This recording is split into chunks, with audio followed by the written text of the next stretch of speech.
Hello guys, welcome to my channel.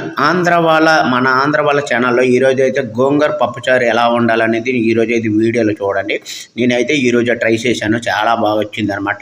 మీరు కూడా try చేయండి. గోంగూర పప్పుచారు అనేది చాలా బాగుంటుంది. ఇదిగోండి, నేను ఈ విధంగా అయితే గోంగూర వేసుకొని చేశాను అనమాట. చాలా బాగుంటుంది. దీనికి మనము ఎంత మంచిగా వండుకొని మంచిగా తినుకుంటే ఇంట్లోనే చాలా బాగుంటుంది. ఈ గోంగూర పప్పుచారు అనేది ఎలా ఏంటనేది చూశారు కదా. ఈ వీడియో మీకు నచ్చినట్టయితే లైక్ చేయండి ఫ్రెండ్స్. సబ్స్క్రైబ్ చేయడం లేదు మీరు. ఇంక రెండో పాయింట్, దీంతో కాంబినేషన్ ఏంటంటే నేను ఒక డ్రై ఫిష్ అయితే ఫ్రై చేయడం జరిగింది. ఇదిగోండి, చాలా బాగుంటుంది. ఆ గోంగూర పప్పుచారుతో పాటు ఈ డ్రై ఫిష్ అనేది నేను చేసుకున్నాను, చాలా బాగుంటుంది. దీన్నే డ్రాగన్ ఫిష్ అంటారు, చాలా బాగుంటుంది అన్నమాట. ఇది ఒక డ్రై ఫిష్ అంటే ఏం లేదు, ఉప్పు చేప అంటారు. ఇది మన ఆంధ్ర వాళ్ళు అయితే బాగా తింటారన్నమాట.